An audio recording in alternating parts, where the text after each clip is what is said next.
దేవుని యొక్క వాక్య ధ్యానం చేసుకుందాం. హల్లెలూయా. ఎఫెసీయులకు రాసినటువంటి పత్రిక 5వ అధ్యాయం 15 నుంచి 17 వరకు చదువుకుందాం. దినములు చెడ్డవి గనుక మీరు సమయమును పోనీయక సద్వినియోగము చేసుకొనుచు అజ్ఞానుల వలె కాక జ్ఞానుల వలె నడుచుకొనున్నట్లు జాగ్రత్తగా చూచుకొనుడి. ఇందు నిమిత్తము మీరు అవివేకులు కాక ప్రభు యొక్క చిత్తమేమిటో గ్రహించుకొనుడి. దేవునికి మహిమ కలుగుగాక. ప్రార్థన చేసుకుందాం. స్తోత్రములు ప్రభువా, తండ్రి, కుమార, పరిశుద్ధాత్మ తండ్రి, మీ పాదములకు వందనాలు. పరిశుద్ధుడు అయిన తండ్రి, ఈ పునరుత్థాన దినమునందు మేము నీ పరిశుద్ధ సంఘముగా కూడి ఉన్నాము. ప్రభువా, మీరు మాతో మాట్లాడండి, నన్ను మరుగుపరచండి. నీ వాక్యంలో ఉన్న సత్యాన్ని ప్రభువా మాకు బయలుపరిచి ఆ ప్రకారం జీవించుటకు మాకు సహాయం దయచేయండి. వాక్యం వింటున్న వారి హృదయంలో ప్రభువా తండ్రి నీ ఆత్మక్రియ జరిపించమని మా ప్రభును రక్షకుడైన యేసుక్రీస్తు పరిశుద్ధ నామమున అడుగుచున్నాను తండ్రి, ఆమేన్. హల్లెలూయా, హల్లెలూయా. దేవుని యొక్క వాక్యం మనం చదువుకున్నాం. ఎఫెసీయులకు రాసినటువంటి పత్రిక 5వ అధ్యాయంలో ప్రభు ఒక విషయాన్ని తెలియజేస్తూ ఉన్నాడు. ఏమన్నాడు? సమయము పోనీయక సద్వినియోగం దినములు చెడ్డవి గనుక మీరు సమయమును పోనివ్వక సద్వినియోగ చేసుకొనుచు అజ్ఞానుల వలె కాక జ్ఞానుల వలె నడుచుకున్నట్లు జాగ్రత్తగా చూచుకొనుడి. ఇందు నిమిత్తం మీరు అవివేకులు కాక ప్రభు యొక్క చిత్తమేమిటో గ్రహించుకొనుడి. దేవుడు చెప్తున్నాడు, దినములు చెడ్డవి గనుక సమయాన్ని పోనివ్వక సద్వినియోగపరుచుకోండి అంటున్నాడు. మనం నూతన సంవత్సరంలో ఏమని అనుకున్నాం? అన్ని దినములు మంచివే అనుకున్నాం. ఇప్పుడు మనకు కనిపిస్తుంది దినములు చెడ్డవి గనుక అంటున్నాడు. నిజానికి దినములు చెడ్డవా? కానే కాదు. మనము నివసిస్తున్నది అంత్యకాలములో నివసిస్తున్నాము. ఏం కాలం ఇదే? అంత్యకాలం అంటే చివరి కాలము. ఈ యుగం సమాప్తం, ఈ యుగం అంతం అయ్యే సమయంలో మనం నివసిస్తూ ఉన్నాం. ఈ వాక్యభాగం ముఖ్యంగా యేసునందు విశ్వాసం ఉంచినటువంటి ప్రజలకు దేవుడిస్తున్నటువంటి సూచనే అనుకోండి, హెచ్చరికే అనుకోండి, ఏదైనా అనుకోవచ్చు. అంత్యకాలంలో నివసిస్తున్నాం, చివరి గడియలలో మనం నివసిస్తున్నాం. యేసు ప్రభు ఈ భూమి మీదకి మొదటిసారిగా సర్వమానవాళిని రక్షించడానికి, తన ప్రాణం పెట్టడానికి, అందరి పాపములు తీసివేయడానికి మొట్టమొదటిసారి 2000 సంవత్సరాల క్రితం యేసుక్రీస్తు వచ్చాడు. వచ్చి ఆయన గూర్చి చెప్పబడినటువంటి ప్రతి ప్రవచనం, ప్రతి దైవ లేఖనం నెరవేరినట్లుగా దేవుడు ఆయనను ఏర్పరచుకొని క్రీస్తులో అందరి పాపములు, సర్వమానవాళి పాపములు తుడిచివేయడానికి యేసుక్రీస్తుని పంపించాడు. దేవుని యొక్క వాక్యం సెలవిస్తుంది, యేసు ప్రభు అందరికీ ప్రభు. ఏ మతమని, ఏ కులమని, ఏ ప్రాంతమని, ఏ దేశమని యేసుక్రీస్తుకి భేదం లేదు. యేసు ప్రభు మొదటిసారి వచ్చిన తరువాత ఆయన అందరి పాపముల కోసం మరణించి తిరిగి లేచి ఆరోహణమై వెళ్ళిపోయాడు. ఆరోహణమై వెళ్ళిపోవడం అంటే అందరూ చూస్తుండగా, కొంతమంది చూస్తుండగా ఆయన వారి కన్నుల మధ్యలో నుంచే ఆకాశములోనికి అలా పైకి పరలోక రాజ్యానికి వెళ్ళినట్లుగా మనం చూస్తాం. యేసుక్రీస్తు వెళ్తునేటప్పుడు ఒక మాట చెప్పబడి ఉంటుంది. ఈ యేసే ఎలాగైతే ఆరోహణమై వెళ్తున్నాడో అదే ప్రభు మరలా క్రిందికి అలాగే దిగి వస్తాడు అనే విషయాన్ని తెలియజేయబడుతుంది. యేసు ప్రభు యొక్క రెండవ రాకడకు, ఈ యుగము యొక్క అంతము గురించి దేవుడు తన వాక్యంలో వ్రాయించి ఉంచాడు. సమయం అనేది గడిచిపోతూ ఉన్నది. అతి త్వరగా అది గడిచిపోతూ ఉన్నది. మనుషుల యొక్క జీవితాలు కూడా అలాగే గడిచిపోతూ ఉన్నాయి. గత సంవత్సరం ఉండేవాళ్ళు ఈ సంవత్సరానికి కనిపించడం లేదు. దేవుడి యొక్క వాక్యం సెలవిస్తుంది, మనుషుల యొక్క జీవితం గడ్డి పువ్వు వంటిది. దాని అందం పోతుంది, గడ్డి వాడిపోతుంది. ప్రభు చెప్తున్నాడు, మనుషుల యొక్క జీవితం భూమి మీద ఆవిరి వంటిది. ఎలా చెప్తున్నాడంటే, మీరు ఆవిరి వంటి వారు, అంతలో కనబడతారు, అంతలోనే మాయమైపోతారు. అన్నం ఉడుకుతునేటప్పుడు వచ్చినటువంటి ఆవిరి ఎంతవరకు ఉంటుంది? అలా కనిపిస్తుంది, అలా మాయమైపోతుంది. దేవుని యొక్క కృప వలన మనము పాపక్షమాపణ పొంది యేసుక్రీస్తునందు, ఆయన రక్తమునందు కడగబడ్డాము. మనలను ఆయన పరిశుద్ధులుగా తీర్చాడు. ఆయన రాజ్యం ఇవ్వడానికి ఆయన కృప చూపించాడు.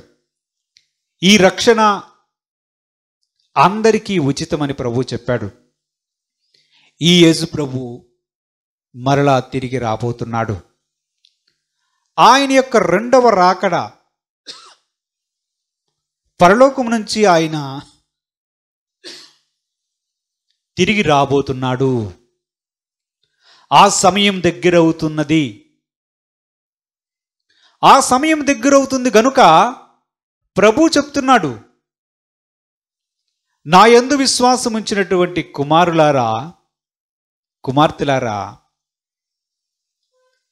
మీరు సమయాన్ని సద్వినియోగపరచుకోవాలి. మీ సమయాన్ని దుర్వినియోగపరచకూడదు అని ప్రభు చెప్తున్నాడు.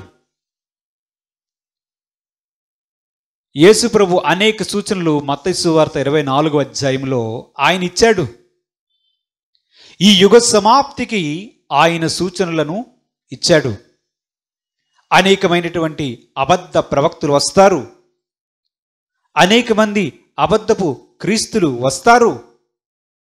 వీలైతే ఏర్పరచబడిన వారిని, అంటే ఇప్పుడు మనం యేసునందు విశ్వాసం ఉంచినటువంటి మనలాంటి వారిని కూడా మోసపరచడానికి అవసరమైతే సూచక క్రియలు, అద్భుత క్రియలు వాళ్ళు కూడా చేస్తారు. ప్రభు చెప్తున్నాడు, మీ విశ్వాసాన్ని స్థిరముగా గట్టిగా పట్టుకొని ఉండండి. అంతం వరకు సహించిన వాడే రక్షించబడతాడు అని ప్రభు చెప్పాడు. యేసు ప్రభు చెప్పినటువంటి ప్రతి సూచన ఈ యుగం యొక్క అంతము మనకు అతి సమీపముగా కనిపిస్తూ ఉన్నది. యేసు ప్రభు చాలా సమీపముగా ఉన్నాడని, ఆయన తిరిగి రాబోతున్నాడన్న విషయం మనం గమనిస్తే మనకు అనిపిస్తుంది ఆయన చెప్పిన ప్రతి సూచన నెరవేరుతుంది గనుక మనకు అనిపిస్తుంది మనం ఏ దినములలో ఉన్నాము అంటే అంత్య దినములలో ఉన్నాము. అంత్య దినముల్లో ఉన్నాము.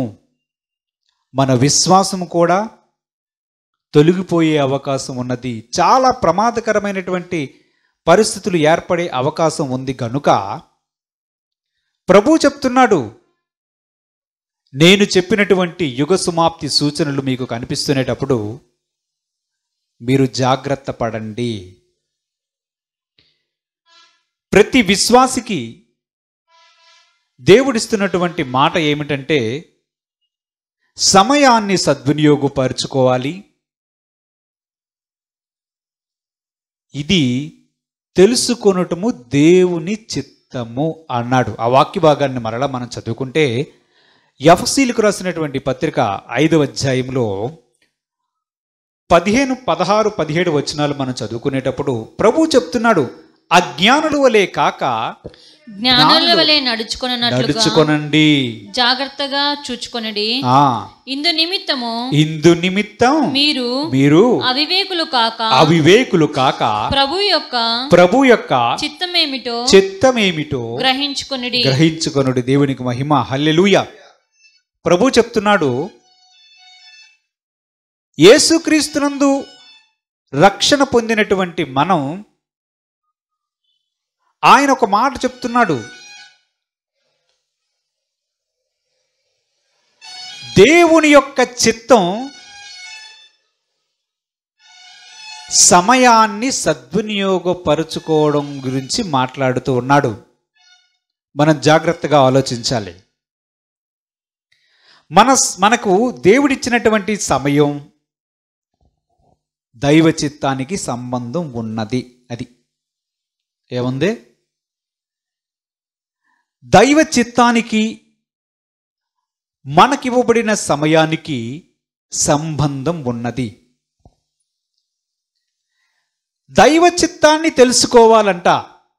దేనికోసం?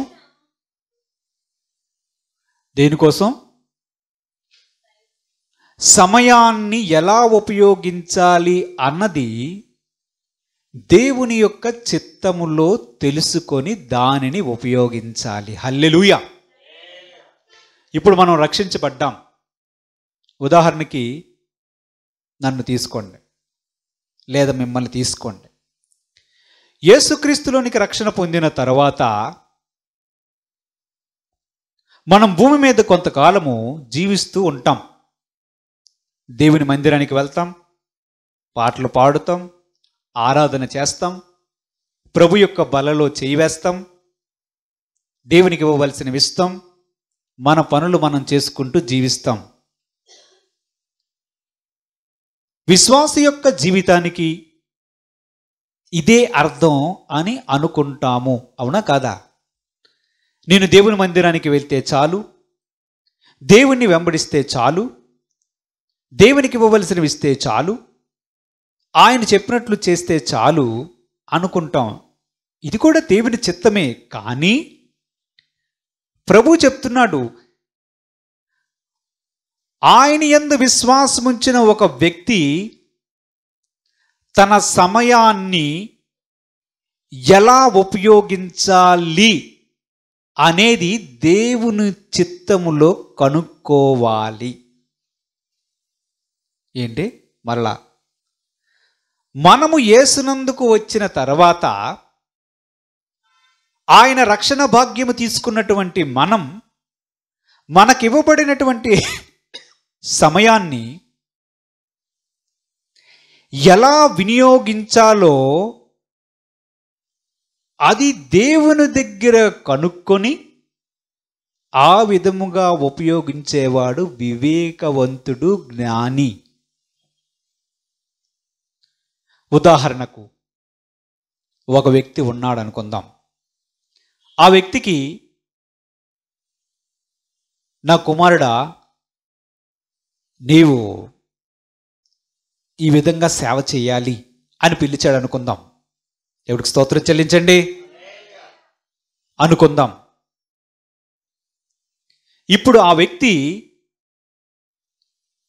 ఫలానా విధముగా సేవ చెయ్యాలి అని బయలుపరిచిన దేవుని చిత్తానికి లోబడి తన సమయాన్ని కేటాయిస్తూ వెళ్ళాలి.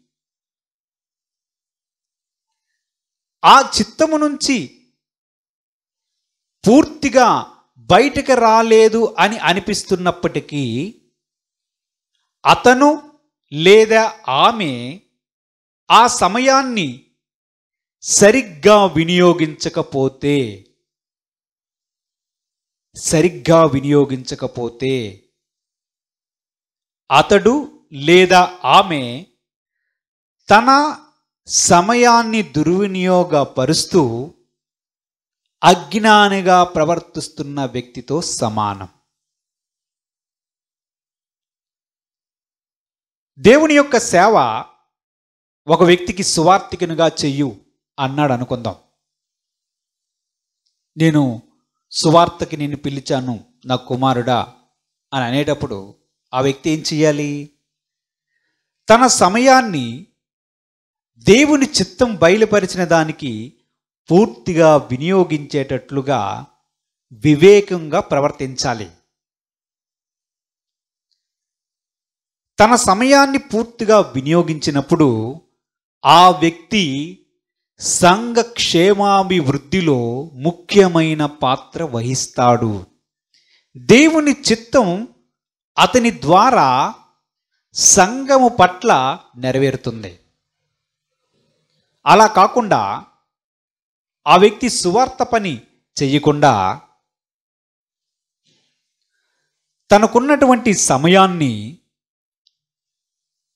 తన సొంత ప్రణాళికలకు లేదా దేవుడు చెప్పని దానికి వినియోగిస్తూ పోతూ ఉంటే అతడు తన సమయాన్ని దుర్వినియోగపరిచే వానితో సమానం. అందుకే దేవుని యొక్క వాక్యం సెలవిస్తుంది, సమయమును పోనీయక సద్వినియోగపరుచుకో, అజ్ఞాని వలె కాక జ్ఞాని వలె ప్రవర్తించు, వివేకంగా ప్రవర్తించు. ఎందుకంటే నా యొక్క రాకడ అతి సమీపముగా ఉన్నది. నువ్వు అంత్యకాలంలో నివసిస్తున్నావు. సంఘము యొక్క క్షేమము వృద్ధి పొందడానికి నా కుమారుడా, నా కుమార్తె, నీ పట్ల నా చిత్తాన్ని నేను వ్యక్తపరిచాను. దాన్ని చేయడానికి నువ్వు జాగ్రత్త పడాలి. అందుకే దైవ చిత్తాన్ని పరీక్షించి ఆ దైవ చిత్తానికి అనుగుణముగా ఒక వ్యక్తి తన సమయాన్ని పూర్తిగా వినియోగించాలి. ఒక వ్యక్తి అలా చేయని పక్షములో దేవుడు చెప్తున్నాడు, నీవు అజ్ఞానముగా ప్రవర్తిస్తున్నావు. సమయాన్ని దుర్వినియోగపరుస్తున్న వ్యక్తులతో సమానం. సమయాన్ని సద్వినియోగపరిచే వ్యక్తుల జాబితాలో నీవు లేవు. దేవుని యొక్క చిత్తం ఒక వ్యక్తి పట్ల అలాగూ బయలుపరచబడినప్పుడు ఒక వ్యక్తి అవిధేయుడైతే దేవునికి కలిగే నష్టం ఏమిటి చెప్పండి? ఏమవుతుంది?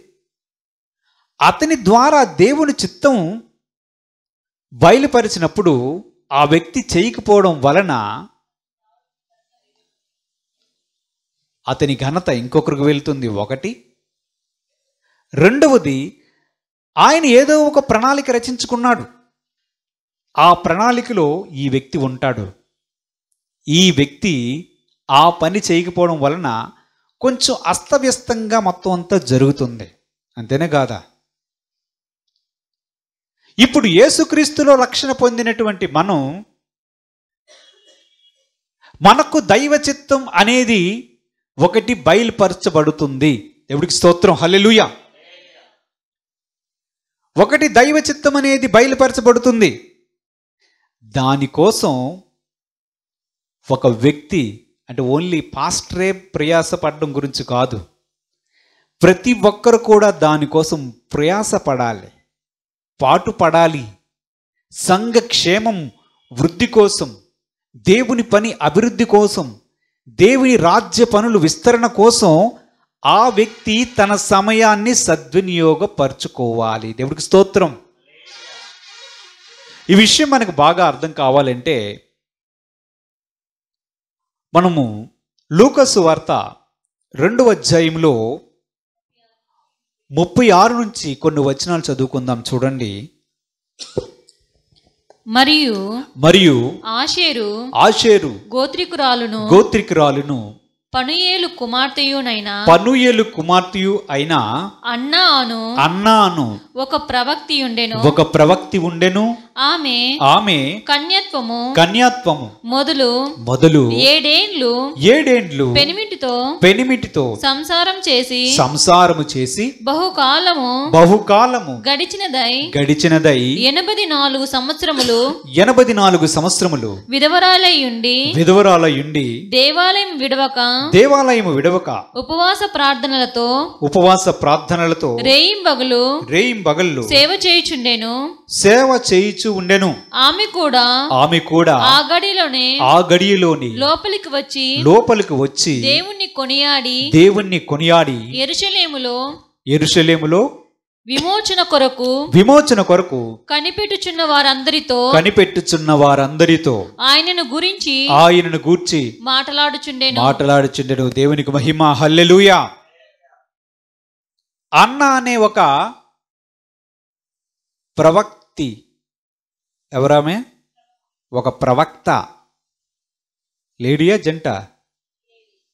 స్త్రీయే. దేవుడికి స్తోత్రం. హల్లెలూయా. ఆమె పేరు అన్న. దేవుడు ఆమె గురించి చెప్తున్నది ఏమిటంటే ఆమె ఒక ప్రవక్తిని. స్త్రీ అయితే ప్రవక్తిని అనుకోవచ్చు. హల్లెలూయా. ఈమెను దేవుడు ఎప్పుడు ప్రవక్తినిగా నియమించి ఉంటాడు అన్నది మనము ఆలోచన చేద్దాం. వివాహానికి ముందే దేవుడు ఆమెను ప్రవక్తినిగా నియమించాడు అనుకుందాం. వివాహమయ్యింది ఆమెకు. 7 ఏండ్లు తన భర్తతో సంసారము చేసింది. భర్త చనిపోయాడు. చనిపోయిన తర్వాత ప్రవక్తిగా ఉన్నటువంటి ఆమె ఇప్పుడు 84 సంవత్సరాలు ఎక్కడ ఉన్నది? దేవాలయములో విడువక ఉపవాసాలు ప్రార్థనలు చేస్తా ఉన్నది. దేవుని యొక్క సేవ చేస్తా ఉన్నది. 84 సంవత్సరాలంటే 84 సంవత్సరాలు ఎప్పటి నుంచి? 84 సంవత్సరాలు విధవరాలు, 7 ఏండ్లు భర్తతో ఉంది. అక్కడికి పోన ఒక 15-20 సంవత్సరాలు వేసుకున్నా ఎన్ని సంవత్సరాలు అవుతుంది? ఎన్ని సంవత్సరాలు? 84 ప్లస్ 7 91.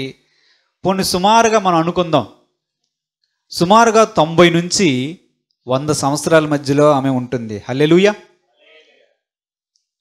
ఇప్పుడు ప్రవక్తగా ఉన్నటువంటి ఆమెకు దేవుడు రాయించినటువంటి మాట మనం చూస్తే ఈమె ప్రవక్తిని అని ప్రభువు చెప్పాడు.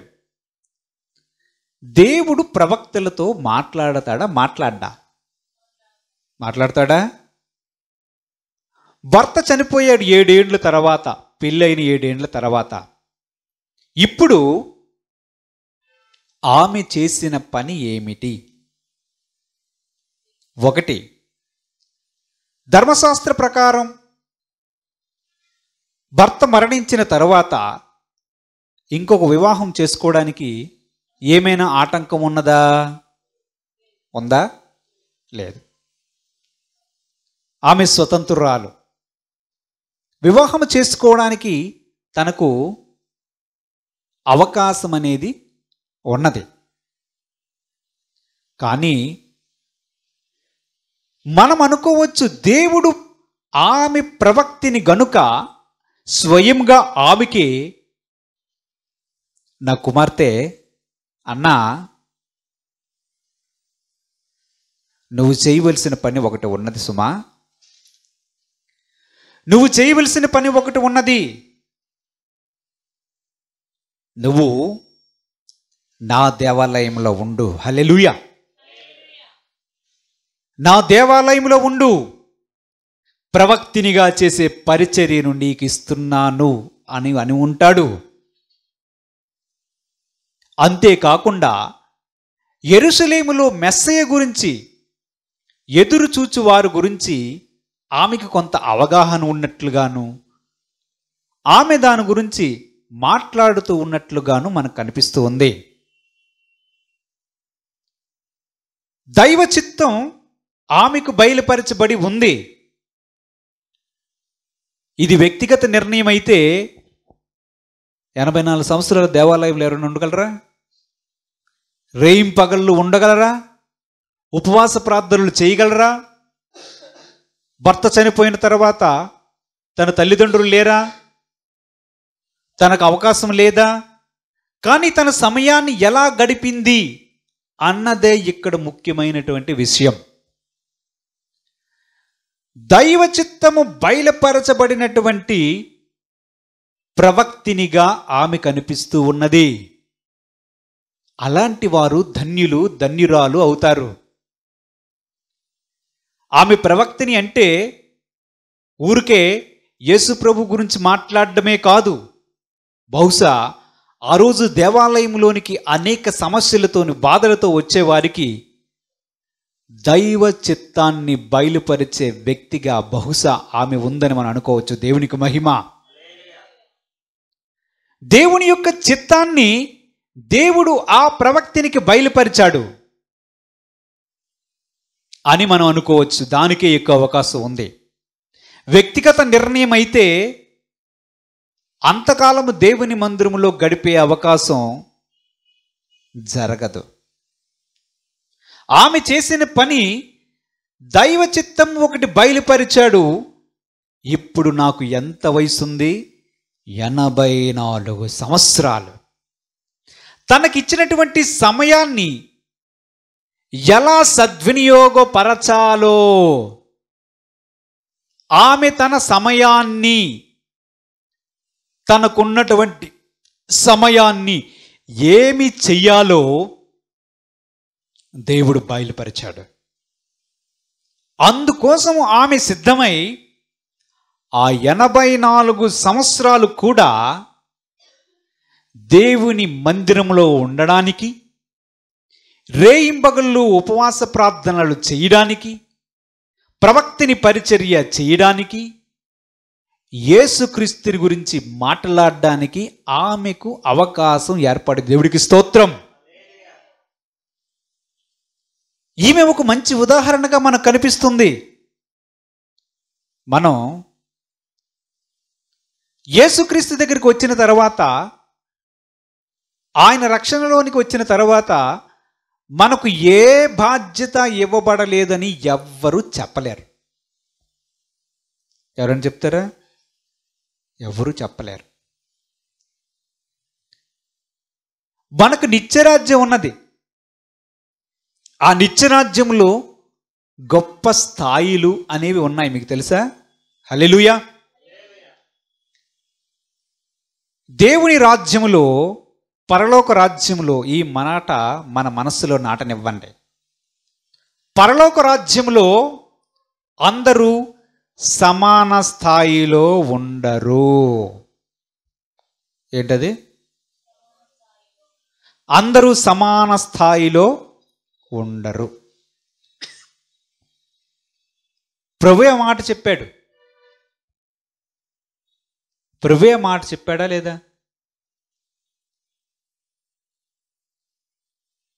అందరూ సమాన స్థాయిలో ఉండరు. ఇప్పుడు మీరు 2 విషయాల్ని మనసులో మనం పెట్టుకుందాం. ఒకటి, పరలోక రాజ్యంలో ఉండే స్థాయి, భూమి మీద మన జీవిత కాలం. ఇప్పుడు దేవుని యొక్క ఉద్దేశం ఏమిటి? నా కుమారుడా, నా కుమార్తె,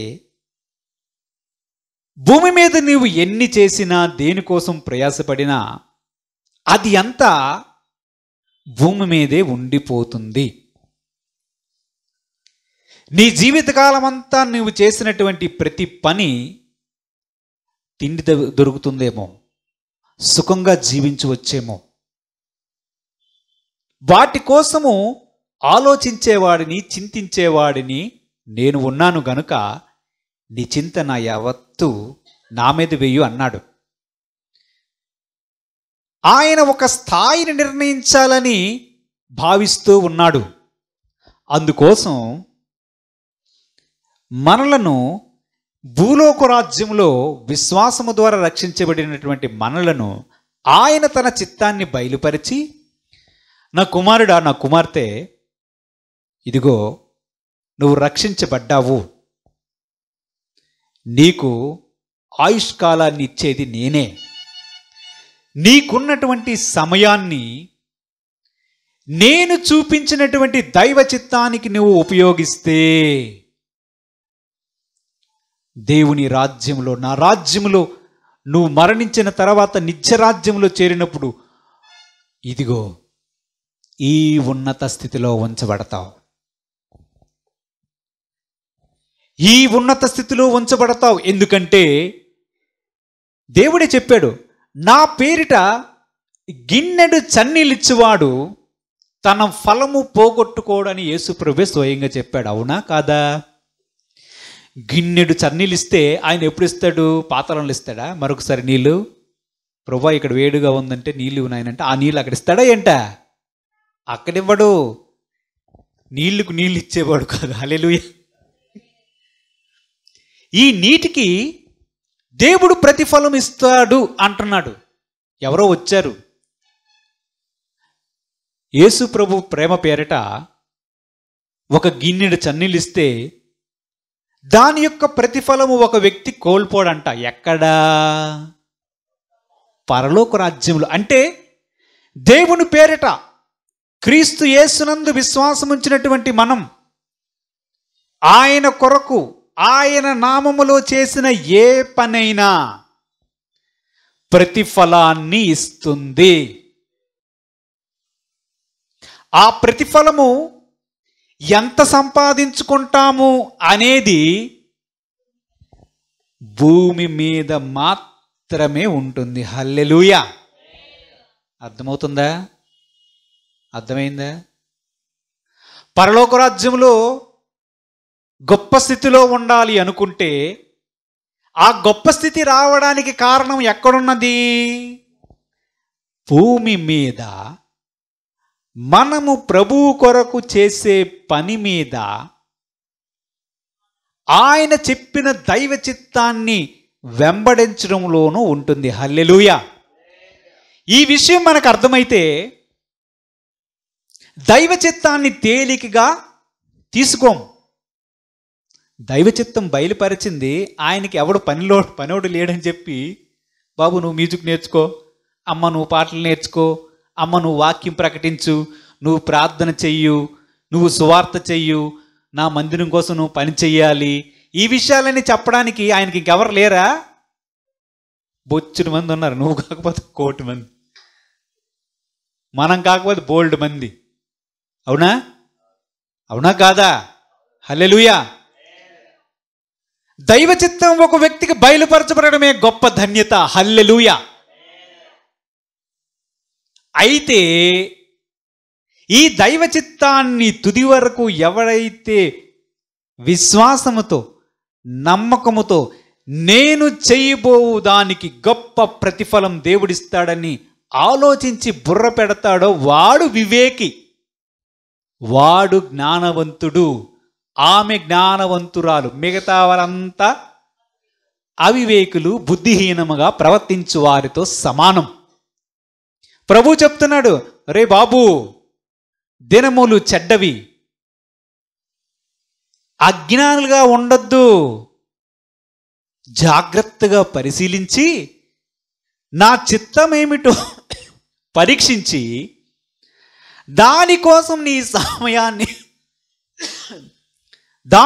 నీ సమయాన్ని వినియోగించు బాబు అని ప్రభు చెప్తున్నాడు. ఈ విషయంలో తెలివి గలవారు, జ్ఞానవంతురాళ్ళు, జ్ఞానము గలవారు చక్కగా పనిచేస్తారు.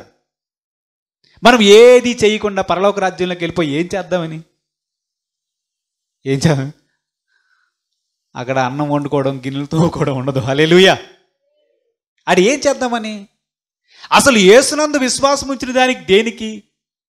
ఇప్పుడు యేసు ప్రభు ఒక వ్యక్తిని పలానా పని చేయమని చెప్తాడు, నా చిత్తమని చెప్తాడు. ఎందుకు చెప్తాడంట? ఆయన పని ఇక్కడ చేసుకుని స్వార్థపరుడా? భూమి మీద తన పని జరగడానికి ఇన్ని ఉపయోగించి చచ్చేవారా అని తీసుకుని వెళ్తాడా? కానీ కాదు.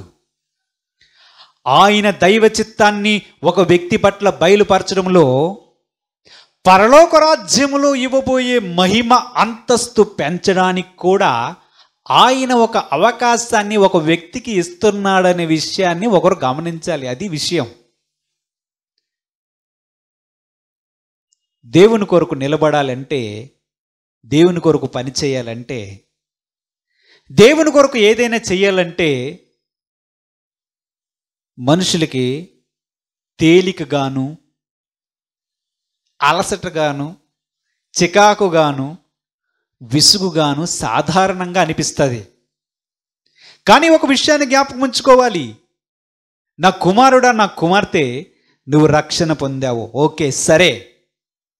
నువ్వు మరణించిన తర్వాత నిత్యరాజ్యంలోనికి వస్తావు, వెరీ గుడ్, సరే.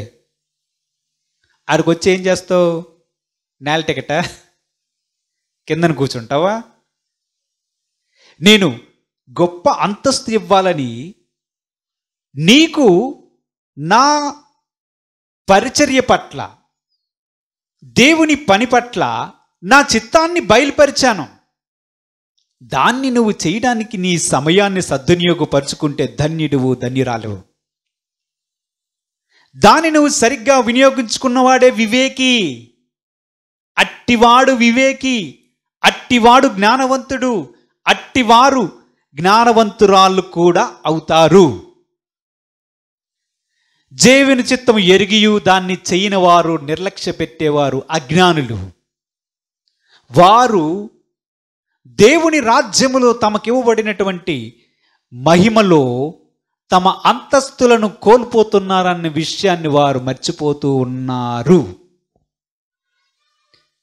దేవుని యొక్క సేవ చేయమంటే, దేవుని యొక్క పని చేయమంటే మనస్ఫూర్తిగా తూచా తప్పకుండా దాన్ని చేయడానికి నిలబడిన వాడు దేవుని రాజ్యంలో గొప్పవాడుగా, గొప్పవారుగా ఉంటారు. అక్కడికి వెళ్ళి కూడా నీ కన్నీరు లేదు, దుఃఖం లేదంటే అక్కడికి వెళ్ళి కూడా నీ ప్రభువా, నాకు ఈ విషయం తెలుసుంటే అక్కడే కొంచెం ఏదో కష్టపడి ఉండేవాడిని కదా. అప్పుడు యేసు ప్రభు అంటాడు, నా చిత్తాన్ని నీకు తెలియజేశాను కుమార్తె, నా చిత్తాన్ని నీకు తెలియజేశాను కుమారుడా. నీ సమయాన్నంతా దుర్వినియోగపరుచుకున్నావు. నేను చెప్పానా నీకు అది చేయమని? చెప్పానా? చేసావా? చేయలే. మరి ఏం చేసావని నీకు ఇక్కడ అంతస్తులు ఇవ్వాలి? ఏం చేసావని దేవుని రాజ్యంలో గొప్పవారిగా ఉండాలి. శాస్త్రుల నీతి కంటే, నువ్వు పరిచయ నీతి కంట అధికముగా ఉంటే దేవుని రాజ్యంలో ప్రవేశిస్తారన్నారు. మన నీతి తగినట్టుగానే, మన విశ్వాసానికి తగినట్టుగానే, మనము దేవుని పట్ల చేసే ప్రతి క్రియకు తగినట్లుగానే దేవుని రాజ్యములో అంతస్తులుంటాయి, దేవుని రాజ్యంలో స్థాయి ఉంటుంది. అందుకోసం దేవుడి చిత్తాన్ని బయలుపరుస్తున్నాడు. ఇదేదో దేవునికి పని లేదనుకొని దేవుని సేవ అంటే చులకనగాను, తేలికగాను, దేవుని విషయాలంటే తేలికగాను, లైట్గాను తీసుకోకూడదు. మనం ఇక్కడ ఇవ్వబడినది అందుకోసమే. ఏం చెప్పాడు? దేవుని చిత్తం కోసం అనేక మంది ప్రాణాలు కోల్పోయారు. విశ్వాసాన్ని బట్టి వారికి ఉన్నవన్నీ త్యాగం చేశారు. ఎందుకు? తెలివి తక్కువలా? దేవుని వాక్యంలో ఏం రాయబడి ఉంది? మోషే ఏం చేశాడు? ఏం చేశారు? నాకు ఈ ఫరో కుమారుడు కుమార్తె స్టేటస్లు వద్దు బాబు, పొందబో బహుమానాలున్నాయి, అవి కావాలి, అవి కావాలి. తెలివైన వాడు, బుర్రున్నవాడు ఎవడైనా సమయాన్ని సద్వినియోగపరుచుకుంటాడు. అది కూడా క్రీస్తు తనకు బయలుపరిచిన దేవుని చిత్తాన్ని చేయడానికి సంపూర్తిగా తన సమయాన్ని కేటాయించుకున్నవాడు ధన్యుడు, ధన్యురాలు. హల్లెలూయా. ఆషేరు గోత్రికురాలు పనూయేలు కుమార్తె భర్త చనిపోయిన 7 సంవత్సరాలకు she is a free bird. ఏంటి? స్వేచ్ఛా పక్షి, ఫ్రీ బర్డ్. ఎవడడుగుతాడు ఇప్పుడు? నా ఇష్టం అనుకోవడానికి అవకాశం ఉన్నది. కానీ దేవుని యొక్క కృప ఏంటంటే, దేవుడు తన ఆత్మ వరమును ఆమెకిచ్చి, ప్రవక్తగా ఉండు తల్లి, నువ్వు అటు ఇటు తిరగబాకు, దేవుని మందిరంలో ఉండు, ప్రవక్తిని పరిచర్య చెయ్యు, దేవాలయాన్ని విడిచిపెట్టక ఇక్కడే ఉండు, నా సన్నిధిలో, నా సన్నిధిలో ఉండు, నేను భూమి మీదకి రాబోతున్నాను, మెస్సేని గురించి ప్రకటించు అంటే ఆమె చేసింది. ఆమె ధన్యురాలు. దేవుడికి స్తోత్రం. మనం ఖచ్చితంగా చూడగలం, ఇటువంటి ఆషేరు గోత్రికురాలు పనూయేలు కుమార్తె అయినటువంటి అన్న దేవుని రాజ్యంలో నిశ్చయముగా గొప్ప స్థితిలో ఉంటుంది. హల్లెలూయా. మనకు అటువంటి ఆశ లేదా? ఉందా? లేదా? ఉందా? ఉంటుందా? ఆశ ఉందా? మనము గుర్తించుకోవాల్సింది ఒకటే, దైవ చిత్తం భూమి మీద ఉన్నటువంటి సమయం. దైవ చిత్తం భూమి మీద ఉన్నటువంటి సమయం. ఈ దైవ చిత్తాని కోసమే ఒక వ్యక్తి తన సమయాన్నంతా వినియోగించగలిగితే వారు ధన్యులు. దేవుడికి స్తోత్రం. హల్లెలూయా. అనేక మంది భక్తులు మనకు కనిపిస్తారు ఈ లోకంలో, దేవుని సేవ చేసిన వారు. వారు రాత్రి పగళ్ళు ప్రార్థన చేస్తారు. వాళ్ళు మనుషులు కాదా? ఇప్పుడు దైవజనుడైనటువంటి భక్త్ సింగ్ గారిని తీసుకుందాం. ఆయన ఇప్పుడు మోకాలేసిరంటే ఎప్పుడు లెగిస్తారో ఆయనకి తెలియదు. బయట ముఖ్యమంత్రి కాదు కదా, ఏ దేశ ప్రధానమంత్రి వచ్చినా ఉండాల్సిందే. ఆయన లేచినప్పుడే నువ్వు కలుస్తావు. ఆయన మనిషి కాదా? మనిషేనా? మనలాగా బిర్యానీలు తినాలని ఉండదా? చూడాలని ఉండదా? మాట్లాడుకోవాలని ఉండదా? మరి ఎందుకని వారు ఆ గదుల్లోకి వెళ్ళి తలుపులు వేసుకొని అవసరమా? వారు తెలివైన వారు, జ్ఞానవంతులు. అరే, భూమి మీద జీవిస్తే ఎన్ని సంవత్సరాలు జీవిస్తాను, నా దేవుడు నన్ను పిలిచాడు. దైవజనుడైనటువంటి భక్త్ సింగ్ గారికి మిక్కిలి ఆస్తిపరుడు. పంజాబ్ దేశంలో యేసు ప్రభు పిలిచినప్పుడు మొదట అటు ఇటు కదిలాడు, చివరికి దేవుని చిత్తానికి విధేయత చూపించాడు. ప్రభు అతనితో మాట్లాడాడు, కొన్ని షరతులు పెట్టాడు, పరిచర్య చేయమన్నాడు. కొన్నిసార్లు ఆయనకి తినడానికి కూడా తిండి దొరకని పరిస్థితిలో ఉండేవాడు. ఆయన విశ్వాసానికి పరీక్షకు అనేక సార్లు యేసు ప్రభు పెట్టారు. పరీక్ష పెట్టేవాడు. తినడానికి తిండి ఉండేది కాదు. ఒకనొక సందర్భంలో ఆకలేస్తే ఒక స్నేహితుని ఇంటి దగ్గరికి వెళ్ళి కరెక్ట్గా భోజనం సమయం దగ్గరికి వెళ్తే వాడేమంటాడు? రారా తిను అంటాడు కదా. మొదటిసారి వద్దంటాను, రెండోసారి వద్దంటాను, మూడోసారి అంటే సర్లే తింటానులే అని తినడానికి అవకాశం వస్తుంది కదని ఒక్కసారి వెళ్ళాడట. దేవుడికి స్తోత్రం. మళ్ళా కొన్నిసార్లు ఆయనకి ఆహారం లేని పరిస్థితి ఏర్పడింది. ఒక దినమున మిక్కిలి ఆకలి వేస్తుంటే ఏం చేశాడు తెలుసా? చెప్పులు వేసుకున్నాడు రెడీ. నా స్నేహితుని ఇంటి దగ్గరికి పోతాం మరొక్కసారి. అతడు ఒకసారి అంటాడు, 2 సార్లు అంటాడు, సరే అని చెప్పి తింటా. ఎందుకంటే ఆకలి యొక్క బాధకు ఆ విధముగా ఒక ఆలోచన చేసుకొని వెళ్ళాడు. ఎందుకంటే యేసు ప్రభు చెప్పాడు, నువ్వు ఎవరిని ₹1 అడగడానికి చేయి చాపడానికి లేదు, నీకు ఏది కావాలంటే నన్నే అడగడానికి షరతు పెట్టాడు యేసు ప్రభు. ఇప్పుడు ఆయన చెప్పులు వేసుకొని బయటికి వెళ్ళి వెళ్ళబోతుంటే, ఎక్కడికి వెళ్తున్నావు బాక్సింగ్ అని అన్నారటే. అది ఫ్రెండ్ ఇంటికి. దేనికోసం వెళ్తున్నావు? నేను భోజనం అడగను ప్రభు. మరి నీ ఉద్దేశం ఏమిటి వెళ్ళిట్టులో? యూటర్ కమింగ్ బ్యాక్ టు హోమ్. చెప్పులిప్పి లోపలికి వెళ్ళి మోకరి యేసయ్యా అని చెప్పుండి అలాగే ఆయన పడుకుంటే, ఆ రోజు రాత్రి అనుకుంటా దేవుడు ఒకరితో మాట్లాడి ఆయనకు భోజనం తెప్పించి ఆయనకు పెట్టించాడు. దేవుడికి స్తోత్రం, హల్లెలూయా. ఆయనను విశ్వాసములో నిలిపేటట్లుగా, విశ్వాసములో స్థిరపడేటట్లుగా దేవుడు మొదట పరీక్షలో చేసి, చివరికి ప్రపంచమంతా ఆ దైవజనుడి గురించి ఎలా మాట్లాడుకుంటారంటే, ఆయన విశ్వాసానికి సరిహద్దులు కలవా, ఆయన విశ్వాసానికి అసలు హద్దులే ఉన్నాయా అన్నట్లు మాట్లాడుకుంటారు. ఆయన ఎంతటి విశ్వాసంతో ఉంటాడంటే, ఆయనకి ప్రభువు నడిపించిన విధానం, ఆయనను ప్రభు విశ్వాస పరీక్షలలో నిలబెట్టి రాస్ట్కి దేవుడే చూసుకుంటాడు, దేవుడు ఉన్నాడు అనే ఒక స్థిరమైన నిర్ణయంతోనూ గట్టి విశ్వాసం కలిగినటువంటి వ్యక్తిగా ప్రపంచవ్యాప్తంగా అనేకమైనటువంటి దేవుని యొక్క సంఘాలను స్థాపించాడు. ఎవరు?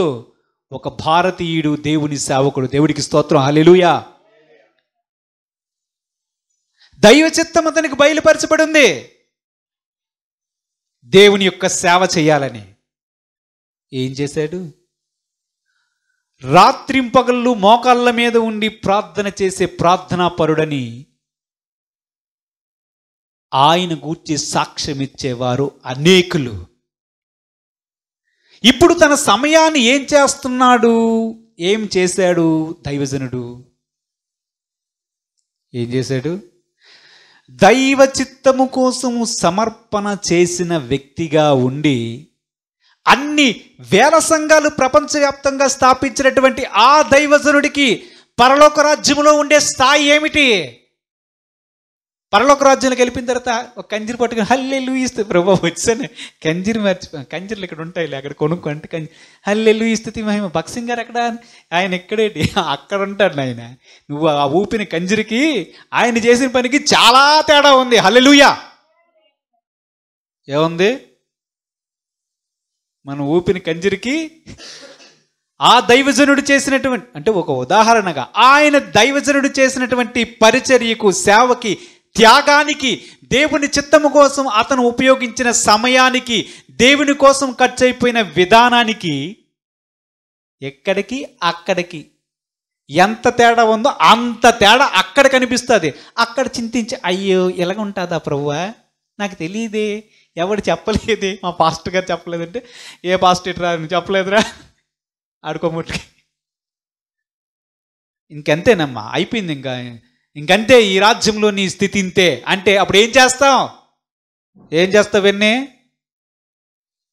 అక్కడికి వెళ్ళిపోయింది, పెదమ్మా ఇలాగ ఉంటుందా నాకు తెలియదు, లేకపోతే నేను ఎప్పుడో 10th క్లాస్ చదివినట్లు చదివిందని అంటావా? దేవుని రాజ్యములో స్థాయిలున్నాయి. దేవుని రాజ్యములో ఉన్నతమైనటువంటి పొజిషన్స్ ఉన్నాయి. ఏమీ చేయనటువంటి మనము దేవుని కొరకు ప్రాణత్యాగమే చేసి హతసాక్షులైపోయిన వారు ఇద్దరూ సమానమేనా? పరలోక రాజ్యములో ఇద్దరు సమానమేనా? 1,00,000 మందిని యేసు ప్రభు కొరకు సంపాదించిన వ్యక్తికి, ఒక్క వ్యక్తి కూడా సువార్త చెప్పినటువంటి మన నోటికి ఇటు ఒకటే స్టేటస్ ఇస్తే దేవుడు అన్యాయస్తుడు అవుతాడా? అవ్వడా? అవుతాడు అవడా? ఏది చెయ్యరు. అసలు భూమి శాశ్వతమా, పరలోక రాజ్యం శాశ్వతమా? ఇది ముందు క్లారిటీ కావాలి. ఇది ఫండమెంటల్ రూల్. భూమి శాశ్వతమా, పరలోక రాజ్యం శాశ్వతమా? ఇది ముఖ్య విషయం. ఈ విషయాన్ని విశ్వాసి, దేవుని ఎరిగినటువంటి వాడు తెలుసుకోకపోతే వారి జీవితంలో ఎన్నటికీ ఎప్పటికీ వారు అంతే.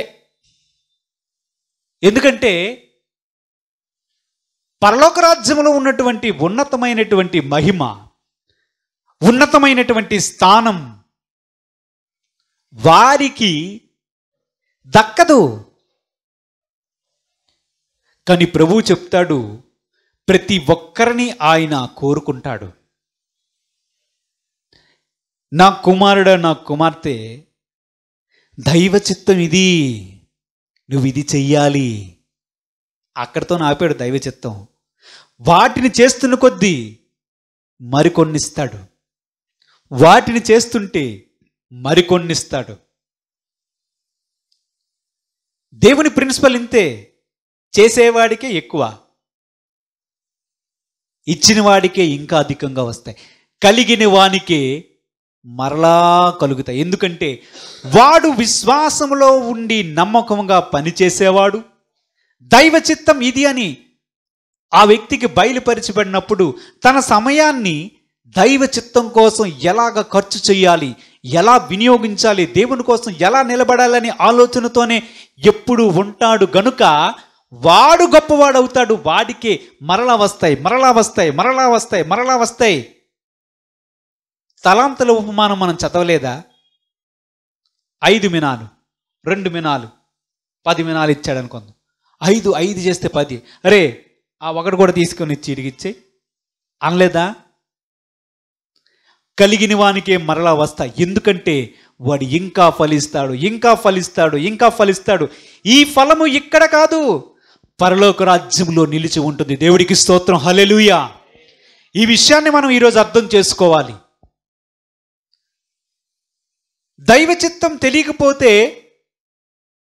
వేరే విషయం.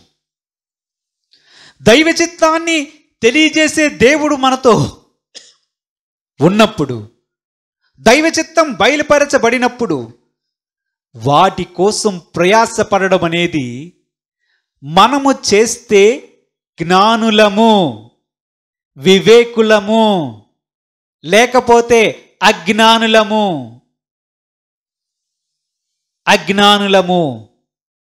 ఈ అజ్ఞానికి పరలోక రాజ్యంలో గొప్ప అంతస్తు దొరకదు. మనం ఎప్పుడు ఎక్కడికి చూస్తామంటే భూమి వరకు చూసి అక్కడితో ముగించేస్తాం. పరలోక రాజ్యానికి సంబంధం ఉన్నాయి ప్రతిదీ. ఇక్కడ చేస్తే అక్కడ ఏమన్నాడు? నీ ధనాన్ని నమ్మే పరలోక రాజ్యంలో నీకు ధనం దొరుకుతుంది అన్నాడు. ధనం ఇచ్చేయి, పరలోక రాజ్యంలో ధనం దొరుకుతుంది. తల్లిదండ్రులు విడిచిపెడతావా? అనేక మంది నీకు తల్లిదండ్రులు దొరుకుతారు. ఆయన మాటలను మనం అర్థం చేసుకోవాలి. ఇక్కడ ప్రభువు కోసము చేసిన ప్రతి పని, గిన్నెడు చన్నీళ్ళిస్తేనే దానికి ప్రతిఫలం ఇస్తాడంటే నిశ్చయముగా ఆయన కొరకు, ఆయన చిత్తములో చేసిన ప్రతి పనికి దేవుడు గొప్ప ప్రతిఫలము మనకు మహిమ అంతస్తులో ఇవ్వడం అనేది ఖచ్చితం. ఇప్పుడు ఆలోచన చెయ్యండి. దైవ చిత్తము బయలుపరచబడిన తర్వాత, అంటే అందరినీ సంచేసుకొని సువార్త చెయ్యి, పాస్టర్ అయిపో అని దేవుడు చెప్పడు. ఒక్కొక్కరిని ఒక్కొక్క విధంగా వాడుకుంటాడు. ఒక ఇంటిలో ఘనతకు కొన్ని, ఘనహీనతకు కొన్ని పాత్రలు ఉన్నాయా ఉండవా? అన్ని స్పూన్లేనా? గరిటలు ఉండవా? అన్ని గరిటలేనా? కళాయిలు ఉండవా? అన్ని కళాయిలేనా? బిందులు ఉండవా? అన్ని బిందులేనా? నీళ్ళ గ్లాసులు ఉండవా? ఏ పాత్ర అయితే తన పాత్రను, ఏ వ్యక్తి అయితే తన పాత్రను సరిగ్గా దైవ చిత్తంలో వినియోగిస్తాడో, దేవుని మహిమ కొరకు జీవిస్తాడో, వానికి పరలోక రాజ్యంలో ఉన్నతమైనటువంటి స్థానం లభించబోతుంది. దేవుడు చెప్తున్నాడు, నా రాకడ అతి సమీపంగా ఉన్నది, నీ జీవితకాలం బహుస్వల్పం, ఆవిరి వంటిది. నేను రావడము లేదా నువ్వు రావడము, ఇది త్వర త్వరగా జరిగిపోతుంది. 2023 ఎప్పుడా? డిసెంబర్ డిసెంబర్ డిసెంబర్ అన్నారు.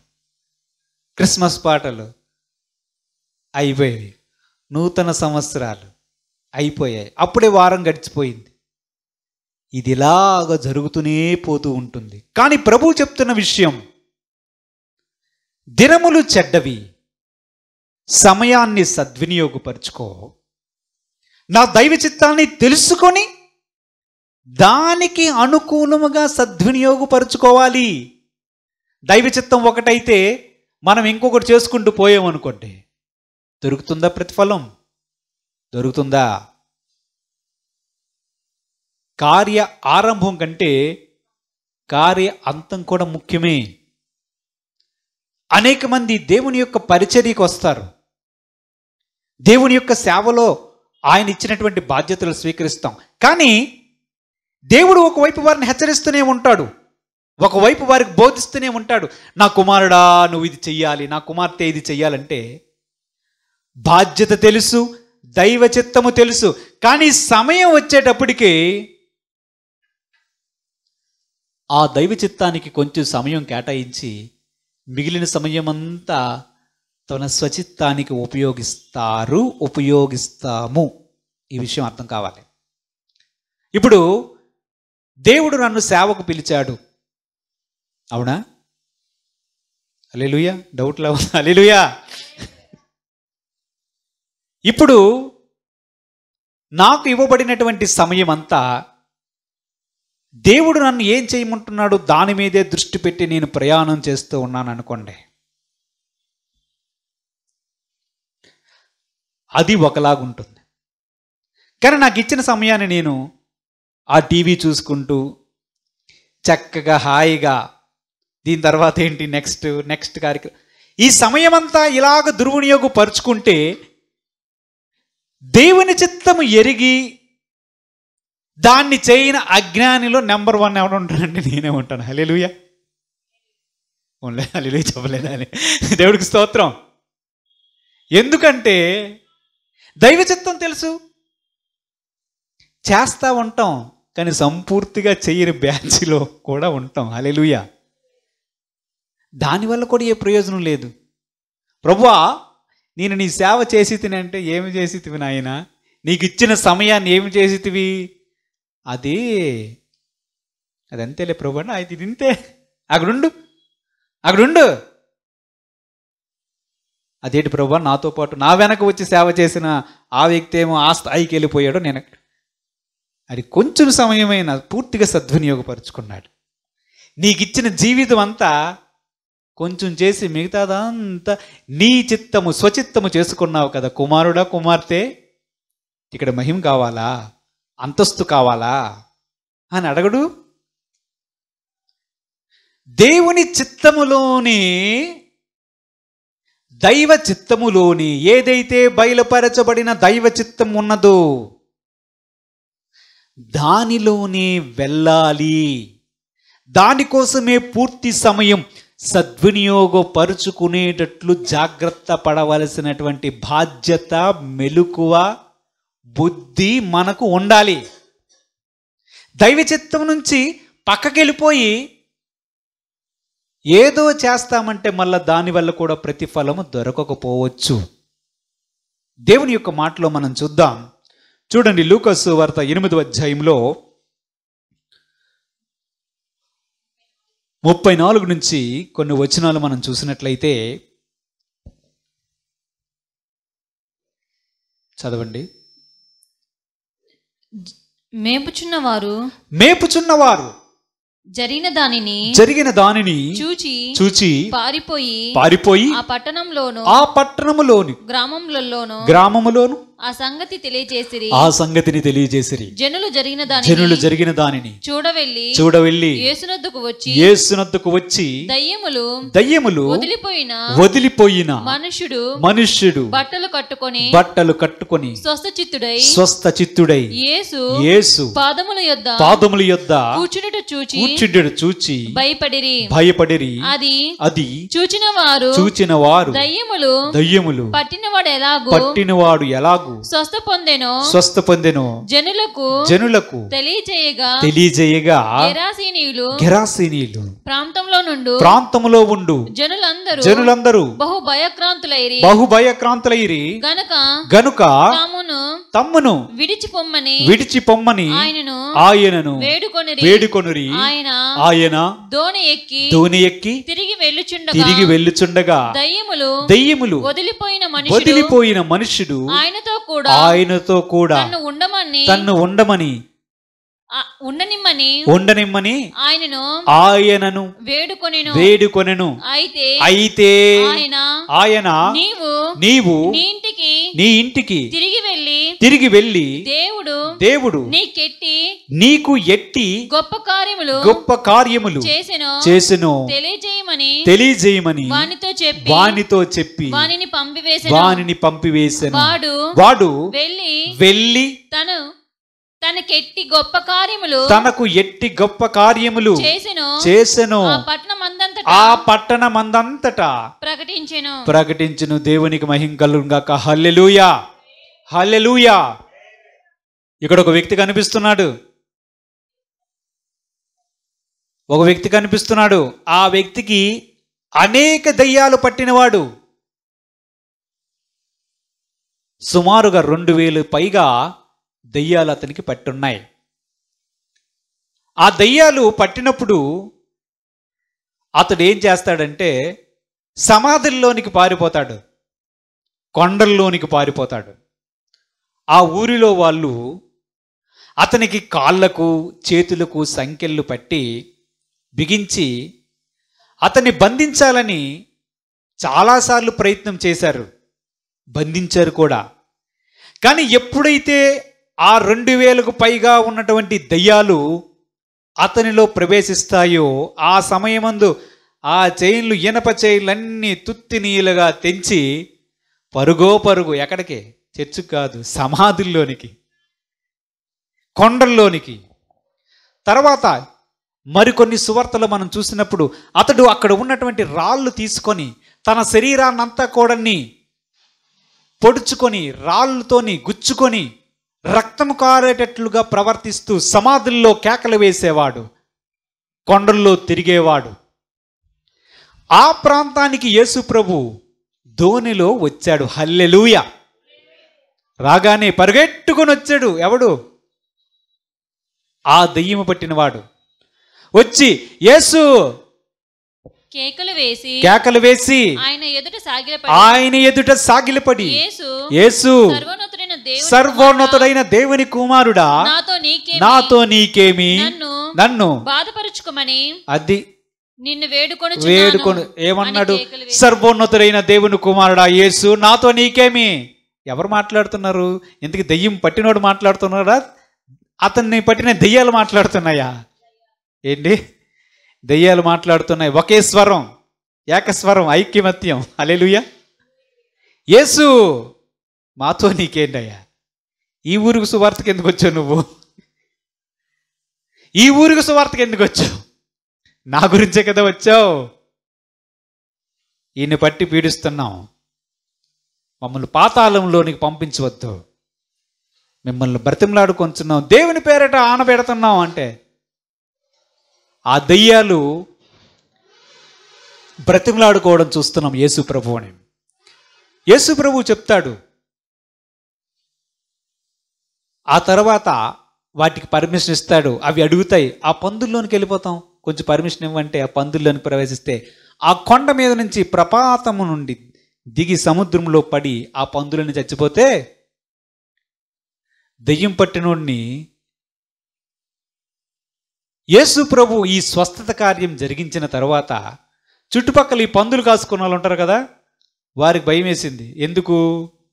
ఇంతవరకు ఆడిని చూసారే, ఎప్పుడు భయపడలే. హల్లెలూయా. రాళ్ళతో కొట్టుకున్నప్పుడు భయపడలేదు.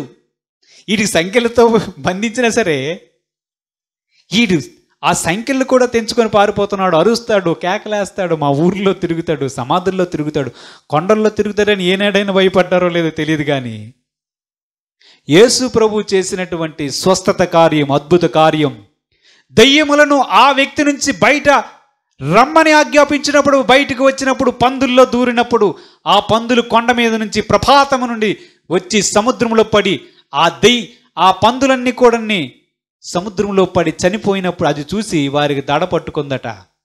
పట్టుకొని పట్టణంలోనికి వెళ్ళిపోయారు, గ్రామాల్లోనికి వెళ్ళిపోయి. సువార్త చెప్పమంటే ఇలా చెప్తారో చెప్పరో తెలియదు, కానీ ఇలాంటి న్యూస్ అయితే వెంటనే అక్కడ ఏం జరిగిందో తెలుసా అని చెప్పి స్టార్ట్ చేసి, ఒకరు వచ్చారు సముద్రంలో నుంచి, పడవ మీద నుంచి వచ్చాడు, మన దెయ్యమోడికి ఏదో అన్నాడు. ఆ కన్వర్జేషన్ వారి మధ్య సంభాషణ అర్థం కాలేదు, కానీ వాడేమో తన్నగా చల్లగా పడుకున్నాడు, యేసు దగ్గర కూర్చున్నాడు. ఇదేమో దెయ్యాలన్నీ, నా పందులన్నీ, మీ మేపుతున్న పందులన్నీ సముద్రంలో పడి చచ్చాయి, ఇక్కడ ఏదో జరిగిందని ఊరంతా వచ్చేశారు. వచ్చిన తర్వాత ఆ దయ్యములు పట్టినవాడు యేసు పాదముల దగ్గర కూర్చున్నాడు. అంతవరకు ఆ దయ్యములు పట్టినవాడు వస్త్రాలు సరిగ్గా వేసుకునేవాడు కాదు. చక్కగా బట్టలు ధరించి యేసు ప్రభువు కూర్చుంటే ఆ యేసు ప్రభువు పాదాల దగ్గర కూర్చొని స్వస్థ చిత్తుడ, ఏమీ ఎరిగినటువంటి వాడు, కొత్తగా బాప్తిసం పొందినటువంటి వ్యక్తి వలె, విశ్వాసి వలె యేసు పాదముల దగ్గర కూర్చొని ఏమి నా ధన్యత అనుకుంటూ ఉంటున్నాడు. హల్లెలూయా. ఊరోళ్ళు వచ్చి, బాబు ఇదంతా మాకు భయం వేస్తుంది, నువ్వు నుంచి వెళ్ళిపోనాయినా అని యేసుప్రభు బ్రతిమలాడట. హల్లెలూయా.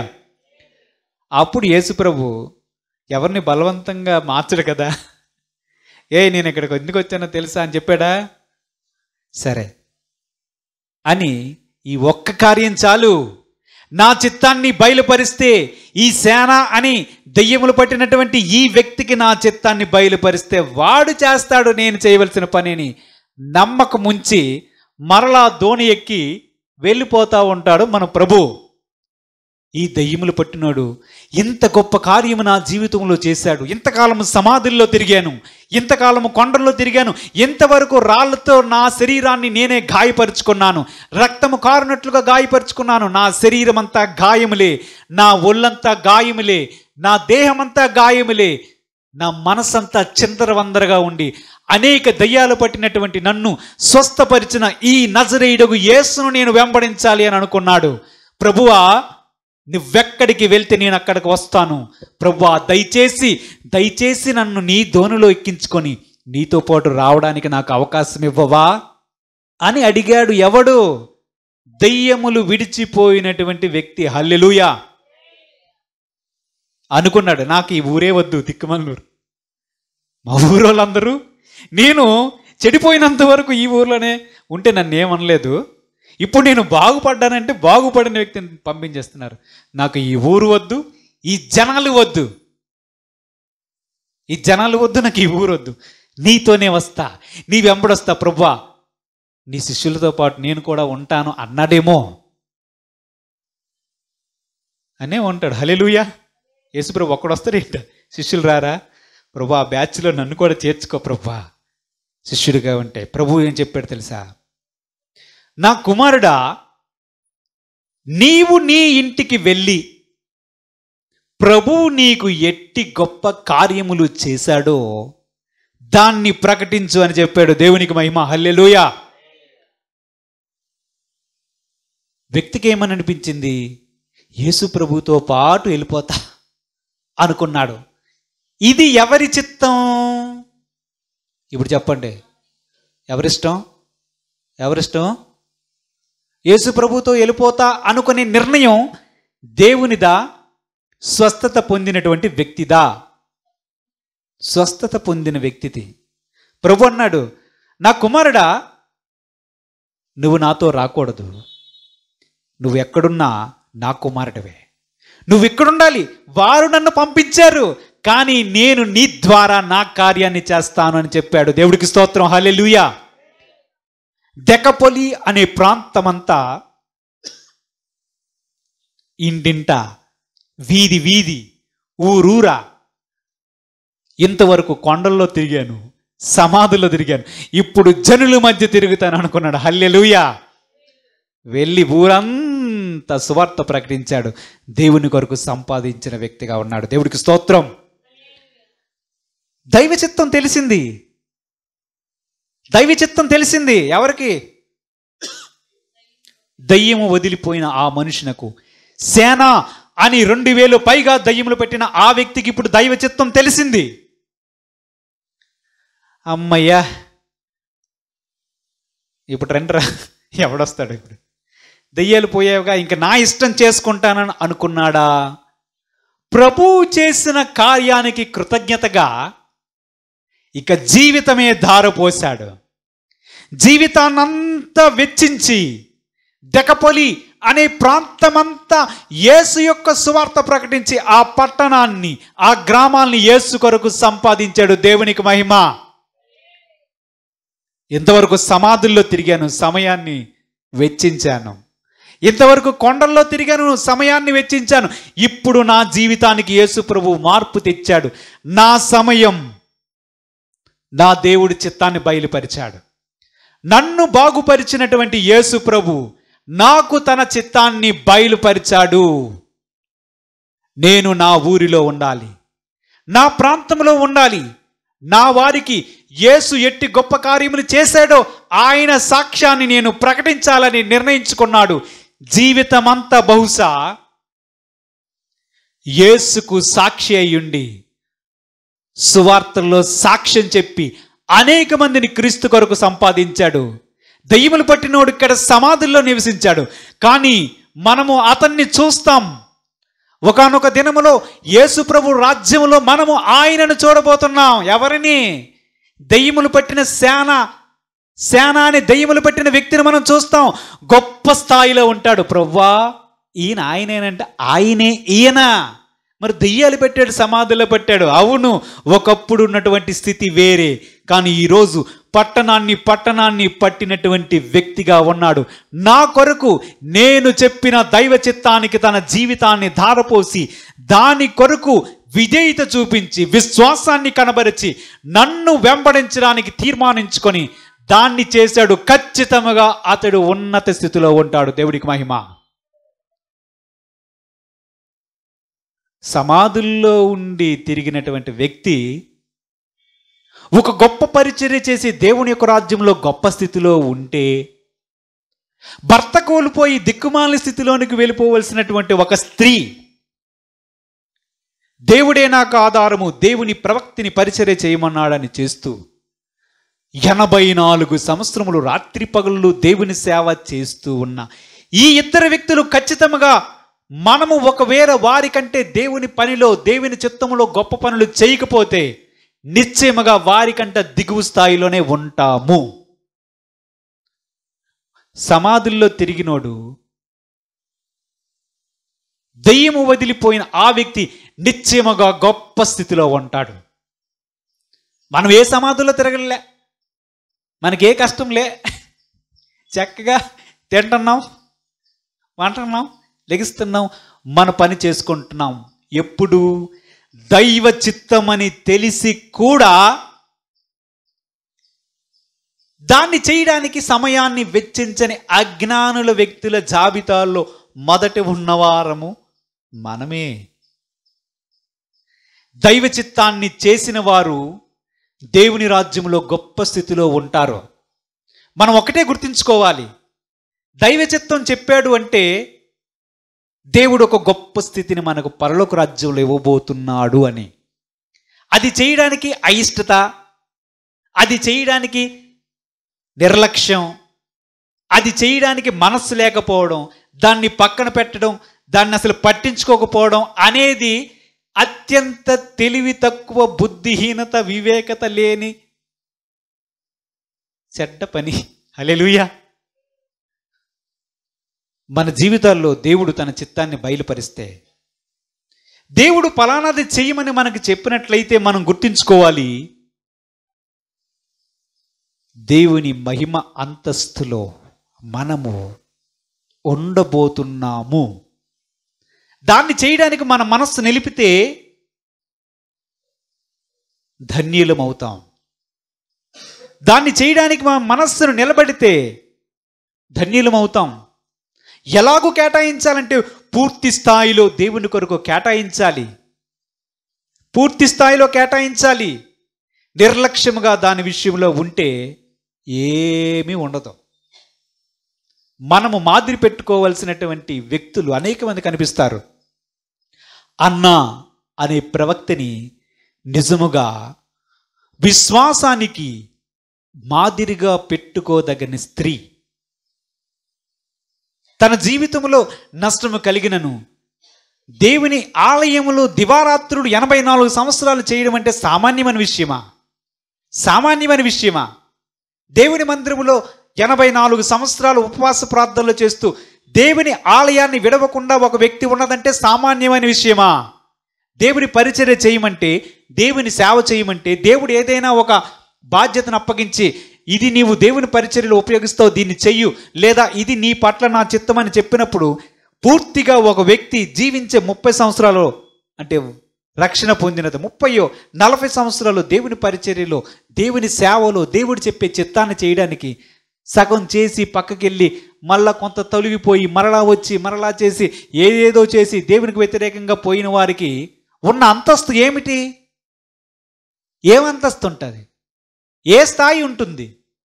ఏ స్థాయి ఉంటుంది? ఏ స్థాయి ఉండదేమో. ఎందుకంటే దేవుడు మనలను చూస్తాడు. బల మంచి దాసుడా, బల మంచి దాసురాలా, నువ్వు కొంచెంలో నమ్మకం ఉన్నావు, అనేకమైన వాటి మీద నమ్మకంగా ఉంచుతానని అనేకమైన వాటిని నియమిస్తూ పోయి దేవుని రాజ్యంలో గొప్ప స్థితికి పొందుతాం. తెలివి తక్కువ వాళ్ళు కాదు వాళ్ళు. మోషే తెలివి తక్కువ వారు కాదు, దైవజనుడు. అన్ని విడిచిపెట్టాడు. ఎందుకు? పొందబో బహుమానం. దేవుని కొరకు నేను పొందబో బహుమానం. ఆయన మోషే గారు ఆ త్యాగం చేశారు గనుకే ఆయన దేవుని పరిచర్యలు రావడానికి కూడా ఆయనకు అవకాశం ఏర్పడింది. చివరిగా హెబ్రీయులకు రాసినటువంటి పత్రిక 11వ అధ్యాయంలో ఆ వచనం చదువుకుందాం. చదవండి. హెబ్రీయులకు రాసిన పత్రిక 11వ అధ్యాయంలో మోషే గారు సమస్తాన్ని మోషే పుట్టినప్పుడు అతని తల్లిదండ్రులు ఆ శిశువు సుందరుడై ఉండుట చూచి విశ్వాసమును బట్టి రాజాజ్ఞకు భయపడక 3 మాసములు అతని దాచిపెట్టిరి. మోషే పెద్దవాడైనప్పుడు విశ్వాసమును బట్టి ఐగుప్తు ధనము కంటే క్రీస్తు విషయమైన నింద గొప్ప భాగ్యమని ఎంచుకొని అల్పకాలము పాపభోగము అనుభవించుట కంటే దేవుని ప్రజలతో శ్రమ అనుభవించుట మేలని యోచించి కుమార్తె యొక్క కుమారుడని అనిపించుకొనుటకు ఒప్పుకొనలేదు. ఏలయనగా అతడు ప్రతిఫలముగా కలగబోవు బహుమానమునందు దృష్టి ఉంచెను. హల్లెలూయా. ఏం చేశాడు స్ఫూర్తి? మోషే గారు రాజకుమారుడు, రాజుగా ఉండవలసినటువంటి స్థాయి. నా ప్రజలు, నేను ఫరో కుటుంబానికి చెందినవాడను కాను, నా ప్రజలు వీళ్ళు దేవుని ప్రజలు, వీరితో ఉండాలని చెప్పి ఫరో ఉద్యోగానికి రాజీనామా చేసి వారితో పాటు వెళ్ళాడు. శ్రమ అనుభవించడానికి సిద్ధం పడ్డాడు. మోషే గారు ఆలోచించిన ఒక్క విషయాన్ని ఆలోచించండి. దైవ చిత్తం దేవుని ప్రజలతో ఉండడం, దేవుని పనిలో ఉండడం, ఆయన ఇవ్వబో పనిలో ఉండడం బహుశా అతనికి స్పష్టంగా తెలియబడి ఉందేమో. మనకు అక్కడ కొండ మీద దేవుడు అగ్నిపొదలో కనిపించి మాట్లాడడం కనిపిస్తుంది. కానీ ఒకానొక సందర్భంలో మోషే గారు అనుకుంటారు, నా ద్వారా ఈ ప్రజలను విమోచించబోతున్నాడు అని తన మనస్సులో గ్రహించాడు. ఆ వ్యక్తి ఆ ఉద్యోగానికి రాజీనామా చేసి దేవుని ప్రజల దగ్గరికి వచ్చాడు. నాకు ఫరో ఉద్యోగం వద్దని చెప్పి దేవుని ప్రజలతో ఉండాలి అని నిర్ణయించుకున్నాడు. ఎందుకు అలాగూ మోషే గారు అనుకున్నారు? ఎందుకు అనుకున్నాడు? పొందబోవు పొందబోవు ఎప్పుడు వస్తుంది బహుమానం? ఎవరిస్తారు బహుమానం? ఎందుకు వస్తుంది బహుమానం? ఏంటా బహుమానం? ఎప్పుడు వస్తుంది బహుమానం? ఎప్పుడు వస్తుంది ఆ బహుమానం? భూమి మీద బతికినప్పుడు రాదు. పొందబో బహుమానం మీద దృష్టి ఉంచాడు. తన సమయాన్ని అంతా మోషే గారి జీవితాన్ని చూడండి, 40 సంవత్సరాలు ఎక్కడ? తర్వాత దేవుని యొక్క సేవ చేశాడు. మిగతాదంతా దైవ చిత్తం తెలిసిపోయింది. ఎక్కడ? కొండ మీద పొదలో. ఎప్పుడైతే తెలిసిందో ఆ తర్వాత ఏం చేశాడు? మొదట ఆహం అన్నా సరే దేవుని సేవలో చేశాడు. మోషే వంటి ప్రవక్త భూమి మీద లేడు అనే పేరు పొందాడు. దేవుడికి స్తోత్రం. నిశ్చయముగా మోషే గారికి ఉన్నటువంటి స్థాయి పరలోక రాజ్యంలో గొప్పది. అవునా కాదా? హల్లెలూయా చెల్లించండి దేవుడికి. దేవుడికి స్తోత్రం. ఖచ్చితంగా గొప్ప స్థాయి. అందుకే ప్రభు రూపాంతర కొండ మీద మారినప్పుడు ఎవరెవరు కనిపించారు? మోషే ఏలియాలు కనిపించారు. ఎవరికి? ముగ్గురికి, పేతురు, యోహాను, యాకోబులకు. ఎక్కడ? కొండ మీద కనిపించారు. యేసు ప్రభు రూపాంతరం పొందినప్పుడు. ఇప్పుడు యేసు ప్రభు దగ్గరికి ఎవరెవరు వచ్చారు? మోషే, ఏలియాలు వచ్చారు. ఆయన యెరూషలేములో చేయబోయే కార్యముల గురించి వారు ముగ్గురు మాట్లాడుకుంటున్నారంట. ఎవరు? మోషే, ఏలియా, యేసు ప్రభు. ఎవరి మోషే? అక్కడ ఫరో కుమారుడు అనిపించుకోకుండా విడిచిపెట్టినటువంటి వ్యక్తి అక్కడ పోగొట్టుకున్నాడు. ఇప్పుడు ఎక్కడికి వెళ్ళాడు? ఏ స్థాయికి వెళ్ళాడు? భవిష్యత్తులో జరగబోయే విషయాల గురించి మాట్లాడే స్థితిలోనికి పరలోక రాజ్యంలో ఒక ఉన్నతమైన వ్యక్తిగా దేవుడు అతన్ని నిలబెట్టుకున్నాడు. హల్లెలూయా. అందుకే ప్రభు చెప్తున్నాడు, సమయమును పోనివ్వక సద్వినియోగపరుచుకోవాలి. ముఖ్యముగా యేసునందు రక్షణ పొందినటువంటి మనకు దైవ చిత్తం బయలుపరచబడినప్పుడు ఆ దైవ చిత్తానికి మనకు ఇవ్వబడినటువంటి సంపూర్ణ సమయం కేటాయించేటట్లుగా చూసుకోవాలి. అలా చేసేవాడు జ్ఞానవంతురాలవుతారు. అట్టి వారికి దేవుని రాజ్యములో ఉన్నతమైన మహిమలో స్థానం లభిస్తుంది తప్పనిసరిగా. దేవుడు తన పరిశుద్ధ వాక్యాన్ని దీవించుగాక. ఆమెన్. ప్రార్థన చేసుకుందాం. ప్రభు యొక్క బల్లారాధనలో కూడా మనము పాలుభాగస్తులు కావలసి ఉన్నది. ప్రార్థన చేసుకుందాం. స్తోత్రములు ప్రభా, తండ్రి, కుమార, పరిశుద్ధాత్మ తండ్రి, పాదములకు వందనాలు, స్తుతులు, స్తోత్రం చెల్లిస్తున్నాం. అవును ప్రభువా, నీవు నీ చిత్తాన్ని మా పట్ల బయలుపరిచి ఉన్నావు. వ్యక్తిగతంగా ప్రతి ఒక్కరికి ప్రభువా నీ చిత్తాన్ని బయలుపరిచావు తండ్రి.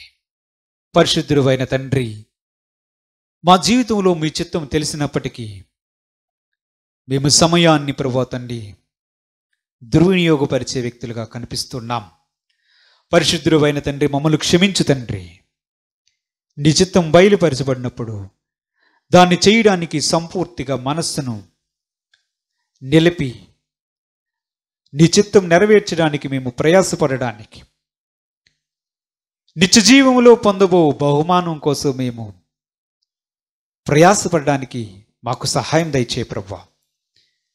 దైవ చిత్తం బయలుపరచబడినటువంటి ప్రతి వ్యక్తి తన సమయాన్ని ఎలా వినియోగిస్తున్నారో, దైవ చిత్తాన్ని పట్టించుకుంటున్నారా, దైవ చిత్తాన్ని నిర్లక్ష్యం చేస్తున్నారా, దైవ చిత్తాన్ని వదిలివేశారా, దేవుడిచ్చినటువంటి పనిని, దేవుడిచ్చినటువంటి బాధ్యతను విడిచిపెట్టి పక్కకు వెళ్తున్నారో లేదో ఈరోజు పరీక్షించుకోవడానికి నీవిచ్చిన వర్తమానం వారి హృదయంలో ఫలింపజేయండి ప్రభువా. ఇక మీదట ఇంకెన్నడూను ప్రభువా తన సమయాన్ని ఇంకా దుర్వినియోగపరుచుకొనక, అజ్ఞానముగా ప్రవర్తించక, అవివేకముగా ప్రవర్తించక, దైవ చిత్తం చేయడం ద్వారా గొప్ప ప్రతిఫలం, గొప్ప బహుమానం పరలోక రాజ్యంలో పొందబోతున్నానని నిరీక్షణతో, నమ్మకముతో ఇక మీదటైనను మా మనస్సులను, తమ మనస్సులను, వారి మనస్సులను స్థిరపరుచుకొని దైవ చిత్తాన్ని చేయడానికి, సమయాన్ని సద్వినియోగపరచుకోవడానికి మీరే సహాయం చేసి మహిమ పొందమని మా ప్రభువును రక్షకుడైన యేసుక్రీస్తు పరిశుద్ధ నామమున అడుగుచు వేడుకొనుచు ప్రార్థన చేస్తున్నాము తండ్రి. ఆమేన్. హల్లెలూయా. దేవునికి మహిమ కలుగుగాక. హల్లెలూయా.